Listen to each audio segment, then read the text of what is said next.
오늘 본문 말씀은 그 베드로가 멀찍이 뒤따라가서 하인들 틈바구니에 앉아 있어서 지금 지켜보고 있는데, 결말을 보려고 하고 있는데, 그때에 대제사장 가야바와 그 집에 이미 와 있던 공회의원들, 뭐 바리새인과 서기관들과 이런 사람들, 공회의원들, 그들이 합작을 해서 움직였고, 예수님께서는 그러한 상황 속에서 어떻게 그들의 움직임에 대해서 그들이 묻고 그들이 어떤 행동을 취하고 그런 것들에 대해서 예수께서는 그런 상황 속에서 어떻게 대응하셨는가, 그것을 기록하고 있는 말씀이 오늘 주어진 본문 말씀이다 하는 것이죠.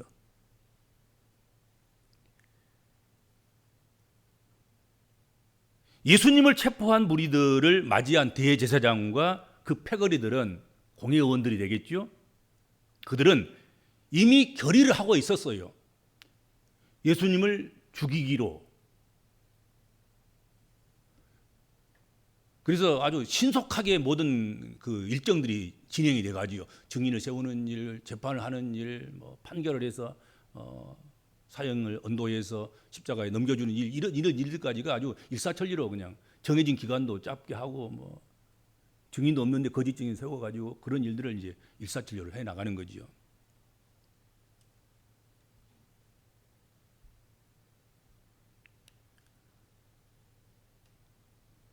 예수님을 죽이기로 이미 결의한 것을 실행하기 위해서 나름 이제 형식을 갖추는 거지요. 이 나쁜 것들도 자신들이 나쁜 줄 알아. 그러면서도 불구하고 나중에 무슨 보고서라든지 뭐 이런 것들을 또 기록 문서라든지 역사를 통해서 남겨야 되니까 형식은 갖추려고 그렇게 하는 거지요. 오늘 본문에 보면 그 첫 번째가 뭐였냐면 거짓 증거를 찾는 것이었습니다. 거짓 증거를 찾아서 거짓 증인을 세워서, 왜냐하면 참 증인이 없으니까, 증거가 없으니까, 참된 증거가 없으니까 없는 증거를 만들어야 된단 말이죠. 그래서 오늘 본문에 보면 아주 그냥 대놓고 이야기하잖아요. 거짓 증거를 찾는다. 거짓 증거를 찾는. 그래서 거짓 증인들이 와서 거짓 증언을 하고 거짓 증거를 내놓는 것이죠. 그렇죠? 참 증거를 찾을 수 없기 때문에 그들은 59절에서 60절을 보세요. 그 말씀에 보는 것처럼 예수를 죽이려고 그를 칠 거짓 증거를 찾으며, 거짓 증거를 찾는 거예요. 참된 증거를 찾는 것이 아니라 거짓 증인이 많이 왔다. 성경에 그렇게 기록하고 있습니다. 거짓 증인이 많이 왔으나 뭘 못 찾았어요? 뭘 못 얻었어요? 거짓 증거조차도 얻지 못하더니, 그렇게 돼 있단 말이에요.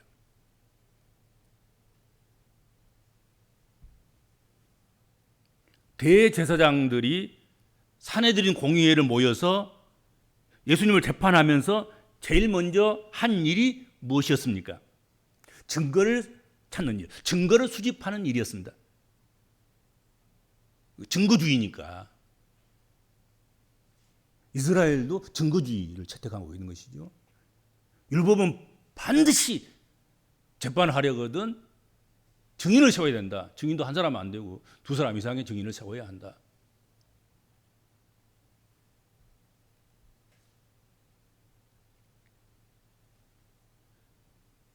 그런데 진실을 찾아야 할 이 재판에 속하여 있는 그런 공회의원들이 거짓 증거부터 찾았다는 것이죠. 거짓 증거를 수집하려고 했다는 것이죠.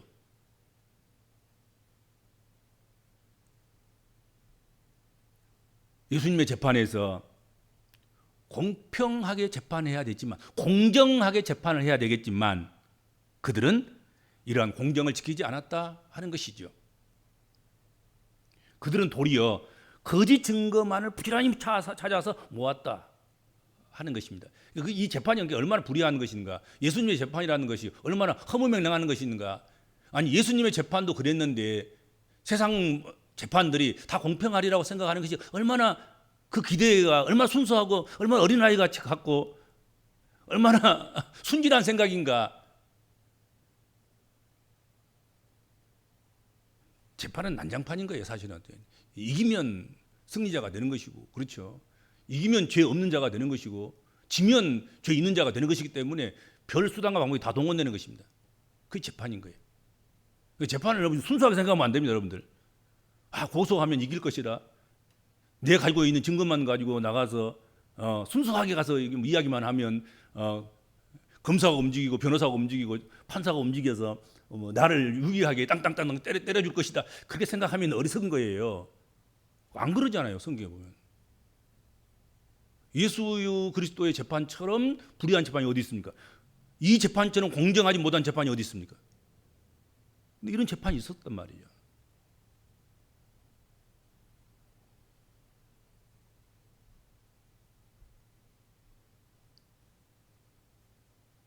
그래서 그처럼 성경에서 여러 번 수없이 재판관들에게 재판을 담당하는 위정자들과 왕과 그리고 그 신하들과 어떻든 재판이라는 그런 중차대한 직분을 맡아 가지고 있는 그런 사람들에게 공정한 재판을 하라고, 부자라고 편벽대기 하지 말고, 가난한 자라고 지나치게 봐주지 말고, 가난한 자나 부한 자나 권력 있는 자나 권력 없는 자나 공평하게 재판해야 된다고 그렇게 말씀을 하고 있는 것입니다.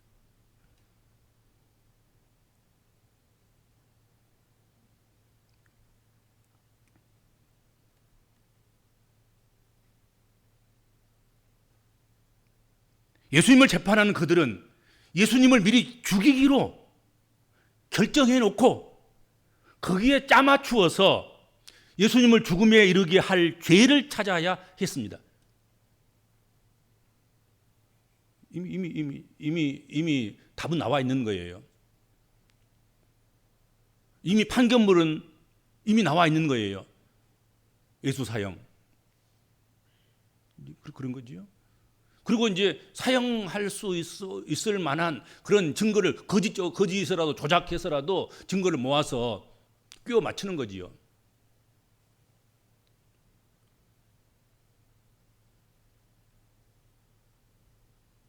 그런데 예수님은 죽음에 이르게 할 어떠한 죄도 범하지 않으셨다 하는 것입니다. 예수 그리스도는 죄 없이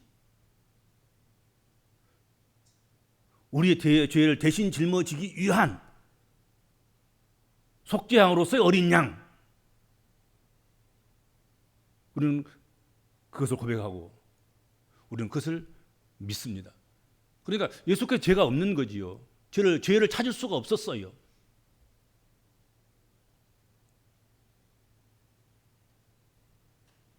그러나 예수님의 무죄하고 재판관들의 재판하고는 상관이 없어요. 이미 결론이 나와 있는 거잖아요. 이 판결문이 이미 정해진 것이고 거기에 맞추어서 짜 맞추기로 지금 만들어가는 그런 것이니까 말이죠. 그들은 예수님을 미리 죽이기로 결정해 놓고 거기에 짜 맞추어서 예수님을 죽음에 이르게 할 죄를 찾아 나섰다 하는 것이죠. 그들은 죄가 없으면 좀 부끄러운 줄 알고 재판 못 해먹겠네 그만하지. 그러고 그냥 한 사람 한 사람 방망이도 놔두고 이제 재판했던 그런 것들도 다 기록물도 놔두고 그냥 한 사람 한 사람 둘이 이게 그렇지 않으면 두서너 사람씩 손을 잡고 산에 되는 공회의 문을 열고 그냥 도망가 버렸으면 좋았을 텐데 그렇지도 않아요. 뻔뻔스러워가지고. 그들은 결코 포기하지 않고 거짓 증인을 끝까지 내세워서 거짓으로라도 예수님을 모함하게 이르렀다. 모함하게 했다 하는 것입니다. 그들의 거짓 증거는 유대 사회에 있어서는 안 될 큰 죄악이었습니다.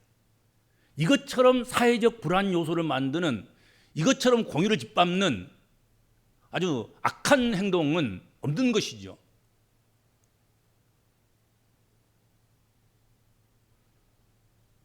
하나님의 정의의 관점에서 보면 그들이 그렇게 하는 것, 그것은 그들의 율법에 의해서 그들이 정죄를 받아야 마땅할 일인 거란 말이죠. 이것만 가지고도 이렇게 거짓 재판을 하는 것, 거짓 증인을 세우고 거짓 증거를 찾으려고 이렇게 한 것, 이것만 가지고도 재판관들은 정죄받아야 될 마땅한 대상들인 거죠, 사실은. 그들의 거짓 증거로 인하여서 그들이 사형을 선고받아야 했고, 거짓 증인을 세웠던 제사장 도리어 그들이 사형을 당해야 될 그런 죄악이 있는 거죠, 이게.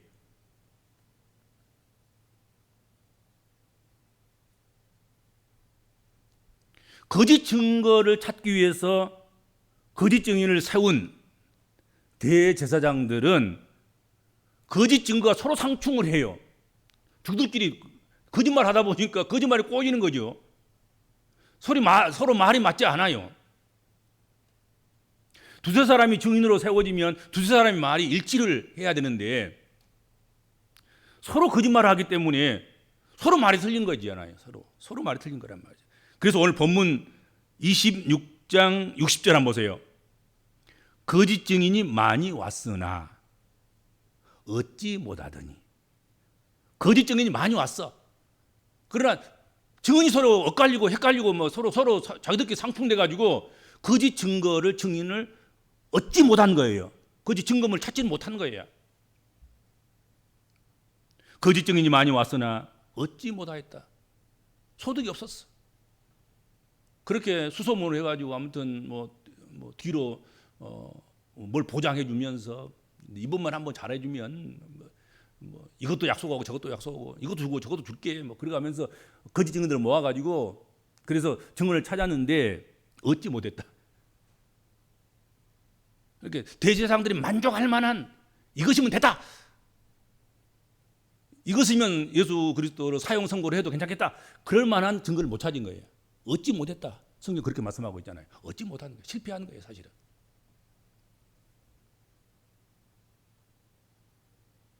거짓 증인으로 인한 모함으로는 예수님을 죽음에 넘기기로 하는 그 결정을 이끌어낼 수가 없었다는 것입니다. 그러면 포기해야 되는 것 아니겠습니까?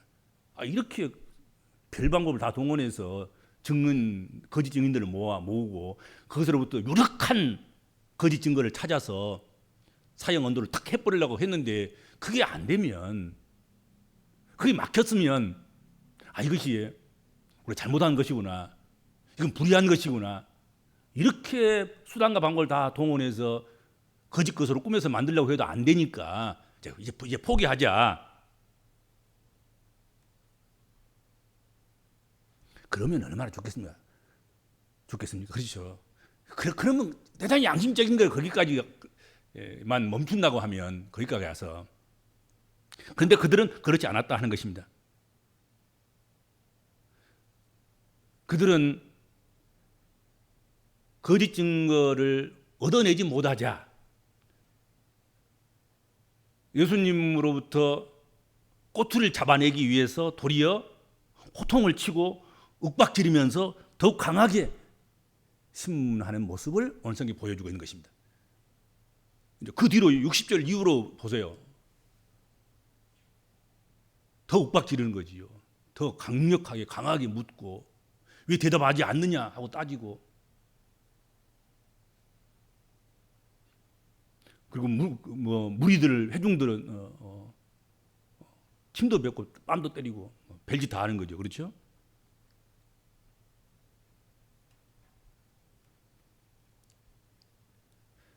예수님은 이런 여러 가지 신문에 대해서 윽박지르고 강압적으로 하는 그 모든 것들, 부끄럽게 하고 수치스럽게 하는 그 모든 것들, 그 신문에 대해서 어떤 반응을 보이셨습니까? 침묵하셨다는 거죠. 침묵하셨다. 예수는 침묵하셨다. 예수님은 침묵으로 대응하셨단 말이죠. 여러분, 예수님이 침묵하신다는 것은 여러분요, 이것은 쉽지 않은 것이에요. 쉽지 않은 것. 왜요? 성경이 뭐라고 말씀했습니까? 입을 지으신 자가 누구냐? 하나님 아니시냐? 주님 아니시냐? 입의 주인이 주님이신 거야.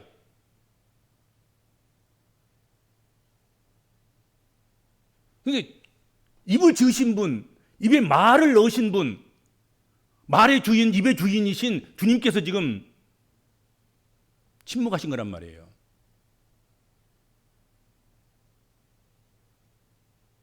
입의 권세가 뛰어나신 분입니다. 그러나 그의 입술은 침묵하셨다 하는 것이죠.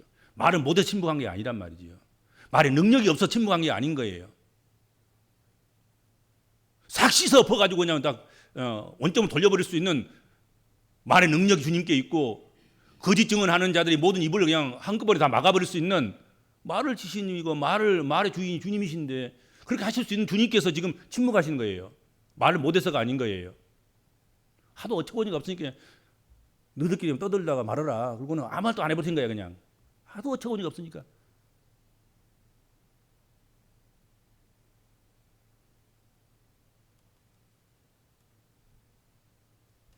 누가 유업해서가 아닙니다. 너 말만 하면 너 죽일 거야, 너 혼날 거야. 뭐 누가 그런 사람도 없어. 자발적인 침묵을 하신 것이죠.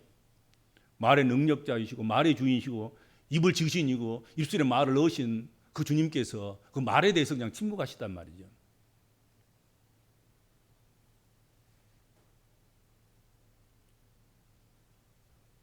죄가 없으신 예수님은 분명 하실 말씀이 많았을 것입니다.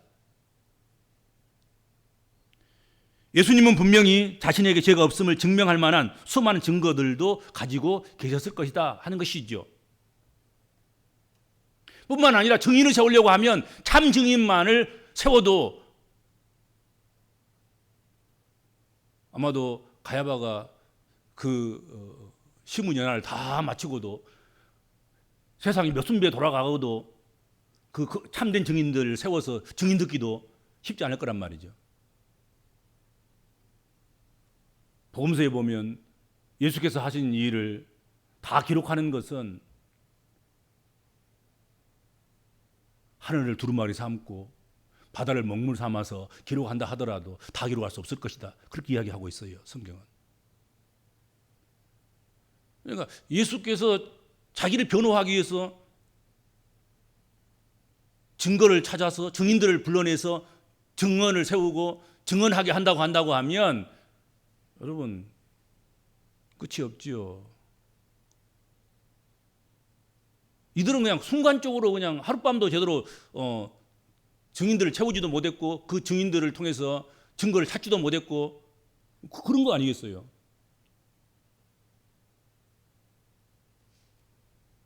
하지만 예수님은 묵묵부답 말이 없으셨다. 침묵하셨다 하는 것입니다. 억울해도 침묵하시고 상대가 불의해도 침묵하셨고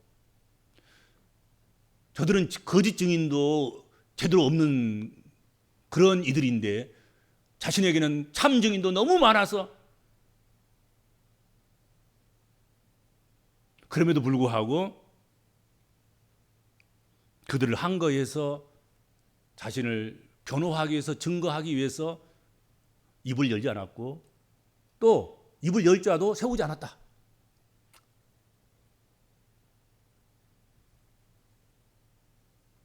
오늘 본문에서 예수께서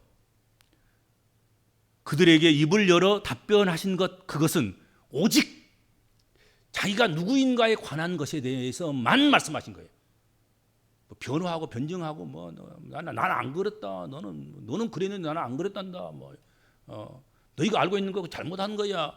저들이 말하는 거짓 증거하는 거 그런 거짓 증거들을 그거 다 꾸며낸 거야. 거기에 대해서는 아무 말도 안 하신 거야.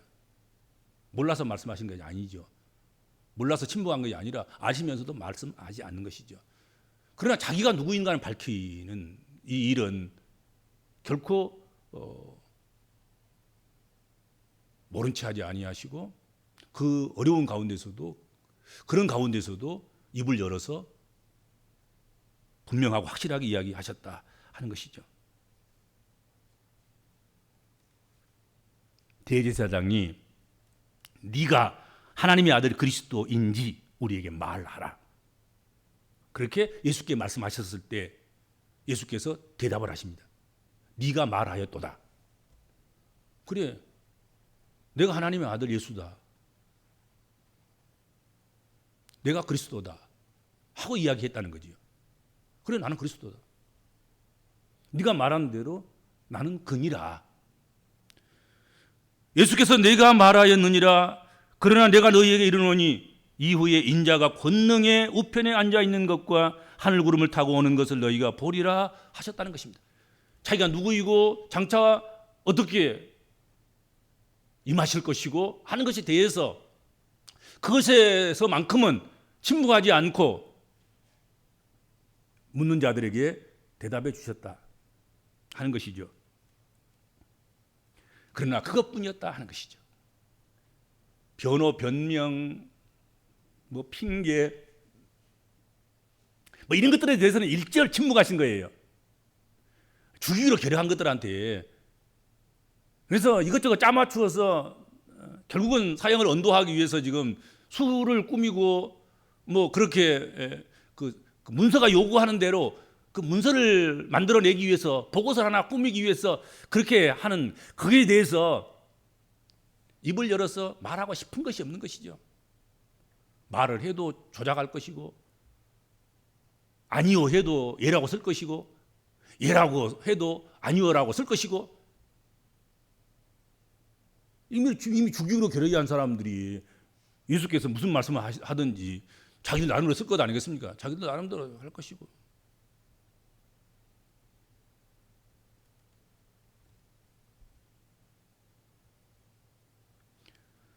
짜맞추어서 죽이려고 드는 그들에게는 어떤 변명도 통하지 않을 것을 이미 아셨기에, 그리고 그렇게 하는 것이 이미 정하여진 자신이 가야 할 길임을 아셨기에 주님은 침묵을 택하셨던 것이다 하는 것이죠. 예수께서는 이렇게 가실 것을 미리 아신 거지요. 예루살렘에 올라오기 전부터 예고하신 것 아니겠습니까? 내가 예루살렘에 올라가리라. 올라가면 예루살렘에서 나를 잡기 위해서 대제사장들과 서기관들과 바리새인들과 그들의 졸개들이 나를 올가매기 위해서 지금 준비하고 있고 예비하고 있다. 주약하지 마시옵소서.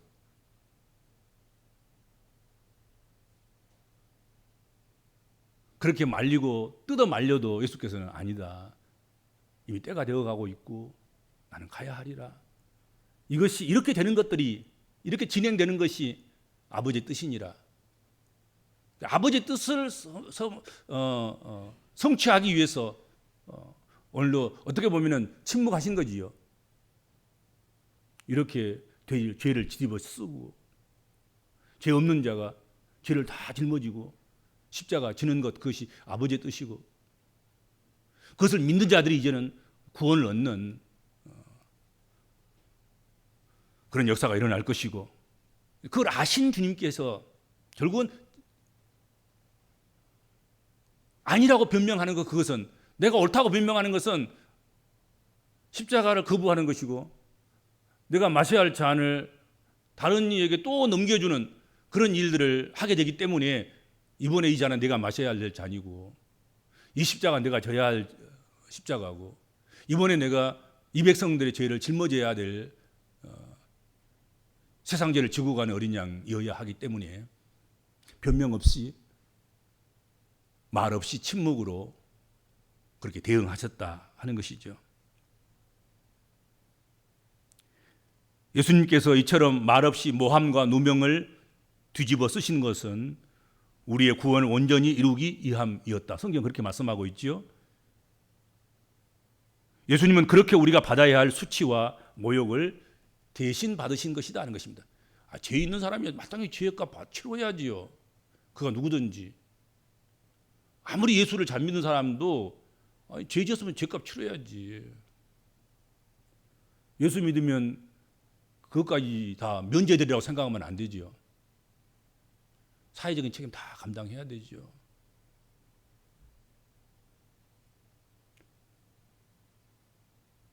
그런데 예수께서 죄 없으신 분이란 말이죠. 죄 없으신 분이 죄를 다 짊어지고 죄 있다고 여겨지고 그 침묵한다는 말은 무슨 말이겠습니까? 어떻게 보면은 그 수용한다는 뜻이란 말이죠. 너희가 죄를 뒤집어 씌워주면 내가 죄를 뒤집어 쓰고 가마. 거기에 대해서는 변명하지 않겠다. 아무 말도 하지 않겠다. 그것은 우리가 받을, 사람들이 받아야 할 수치와 모욕, 죄값을 예수께서 대신 받아주시기 위해서 그렇게 하신 것이다 하는 것입니다.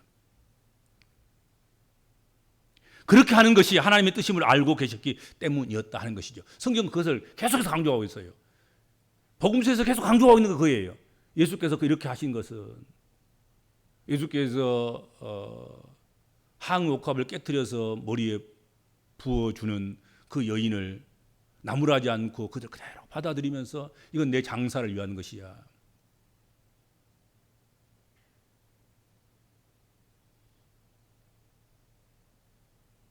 떡을 찢어서 빵을 해체해서 뜯어서 주시면서 이것은 내 살이다. 잔을 나누어서 한 사람 한 사람에게 마셔주면서 이 잔은 내 피다. 그렇게 내 살과 내 피가 찢기고 흘릴 것을 미리 아시고 아셨다는 거예요. 모르고 하신 거 아니에요.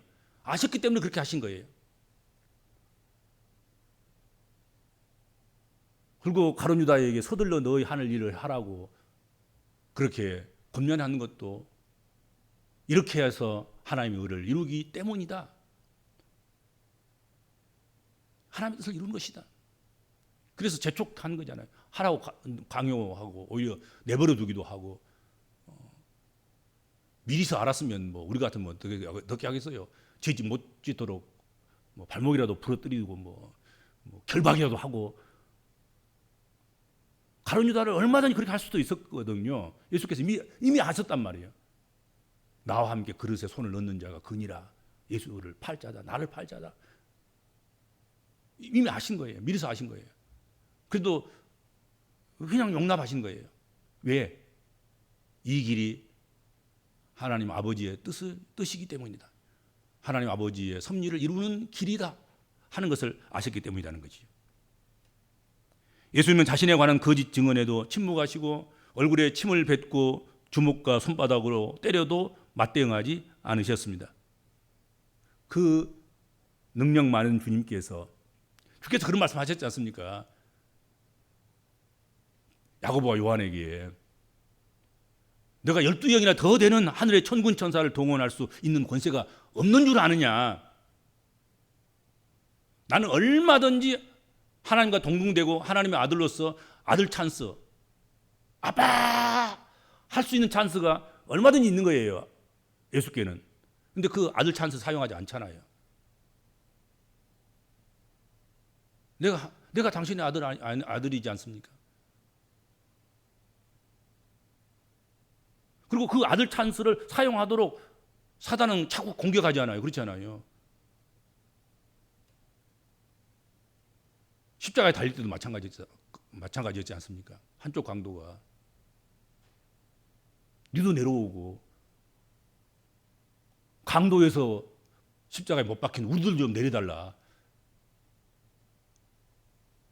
그런데 예수께서는 침묵하신 거예요. 거기에 대해서. 그 권세를 사용하지 않으셨습니다. 그저 그냥 고난을 당하신 거지요. 왜요? 이렇게 되는 것이 성경의 예언서의 예언한 말씀대로 이루어지는 것이기 때문이라는 거죠. 이 일이 아버지의 뜻대로 되는 일이다 하는 것을 아셨다는 것이죠. 그래서 침묵 외에 다른 것을 한다는 것은 거역하는 것이고 불순종하는 거란 말이죠.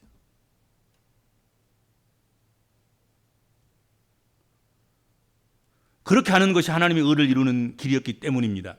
예수님은 침묵하시면서 아버지의 뜻을 성실히 이루어 나가셨습니다. 예수님께서 이렇듯 묵묵하게 변명 없이 침묵으로 고난의 길을 가셨듯이 우리들도 이 모습을 본받아서 우리 또한 세상의 어떤 위협 속에서도 하나님의 의가 된다고 하면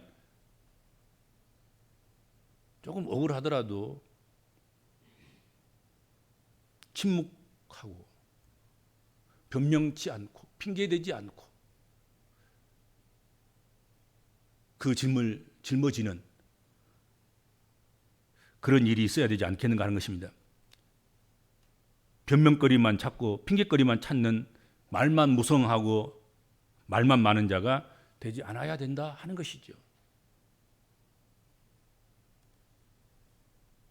말없이 사명의 길을 한 걸음 한 걸음 걸어 나가는 그런 복된 그리스도인이 되라. 복음적인 그리스도인이 돼야 된다. 그게 오늘 본문의 요지 아니겠습니까? 그렇죠. 예수께서 그렇게 사셨다. 그것이 하나님의 뜻인 줄 알거든. 하나님의 뜻도 아닌데도 불구하고 또 침묵한다고 또 침묵하고 있고 또 변명거리 하나 못 찾아서 변명도 못하고 핑계거리도 못 찾아서 그렇게 그러면 안 되겠지요. 그렇게 미련스럽게 살 필요는 없어요. 그러나 분명하게 이것이 하나님의 뜻이고 이것이 복음이고 이것이 하나님 나라를 위한 것이고 이것이 한 영혼을 살리는 것이고 그렇다고 한다고 하면 간질간질 좀 해도 입을 좀 봉하는 것이 침묵하는 것이 복된 일이 아니냐 하는 것이죠. 그렇죠. 너 말 잘하는 줄 안다. 그렇지만 이 순간에 이곳에서는 입을 지으신 주님께서도 입을 봉하셨는데 네가 뭐라고 도대체 입을 열어서 그렇게 그러니 입방아 찢니 하지 말라. 그런 거 아니겠습니까? 그걸 훈련을 해야 된다는 거죠. 그렇죠. 우리 그리스도인들이. 예수께서는 늘 말로 가르치셨고 말로 비유하셨고 말로 명령하셨고 말로 꾸짖으셨고 말로 사역하셨고 예수께서 하신 일은 거의 다 본다 말로 하신 거예요. 근데 이 부분에서만큼은 예수께서 말을 하지 않으신 거예요. 침묵하신 거예요. 아버지의 뜻이 내가 침묵함으로 이루어진다. 이것이 아버지의 뜻인 걸 분명하고 확실하게 내가 알기 때문에 여기에 대해서 거짓 증거를 세우고 거짓 증인을 세우고 뭐 짜맞추기를 하고 별짓 다 해도 내가 누구인 것만 밝히고 나는 그리스도야. 그리스도로서 십자가를 지고 그리스도로서 다시 와서 하나님 우편에 앉아 있다가 다시 와서 내가 심판하리라. 거기에 대해서는 분명하게 이야기하신 거예요. 거기에 대해서는 아주 또렷하게 망설임 없이 한전 흠결 없이 정확하게 말씀하신 거예요. 그리고 나머지 모든 것에 대해서는 불편하고 수치스럽고 이런 것들에 대해서는 딱 침묵하시는 거예요. 이렇게 가는 것이, 이렇게 십자가를 지는 것이, 이렇게 세상 죄를 지고 가는 어린 양이 되는 것이 아버지 뜻에 합당하기 때문에 그렇다는 것이죠. 우리는 뭐 이것저것도 막 뒤섞어 가지고 아무것도 아닌 거 가지고 또 하나님 뜻도 아닌 거 가지고 진탕나게 분탕질나게 싸우고 말만 앞세우고 침묵해야 될 침묵하지 못한다고 하면 그리스도 인격과는 전혀 다른 그런 인격 아니겠습니까? 그렇죠. 그래서 오늘 주신 이 말씀을 기억하면서 예수가 어떤 일에 침묵하셨는가를 우리가 생각하면서 우리도 그런 일에 있어서만큼은 좀 우리 입을 좀 주의하고 조심하고 예수의 침묵이 내 침묵 되도록 그렇게 하실 수 있는 그런 여러분 되시기 바랍니다. 주님 감사합니다. 주의 고난을 뒤쫓아가면서 주께서 하신 일들을 저희들의 몸에 새기고 익히고 또 닮아가면서 그것이 비록 흉내내는 것이라 할지라도 그렇게라도 해보고 싶은 그 마음이 저희들에게 있음을 주님 기억하여 주시옵소서. 오늘은 예수 그리스도의 침묵에 대해서 함께 살펴보았는데 우리들도 예수께서 침묵하신 그 분야에 대해서 그 일에 대해서 그것에 대해서 우리들도 작은아마 그 침묵에 함께 동참하는, 그 침묵을 실현시키는 주의 백성들 되도록 은혜 베풀어 주시고 그런 능력을 저희들이 공급하여 주옵소서. 그래서 말보다 침묵이 더 강한, 오히려 말보다도, 말을 할 때보다도 침묵이 더 능력 있는 그런 결과를 초래하는 복된 그리스도인으로 살아갈 수 있도록 은총을 베풀어 주옵소서. 예수님의 이름으로 간절히 기도하옵나이다. 아멘.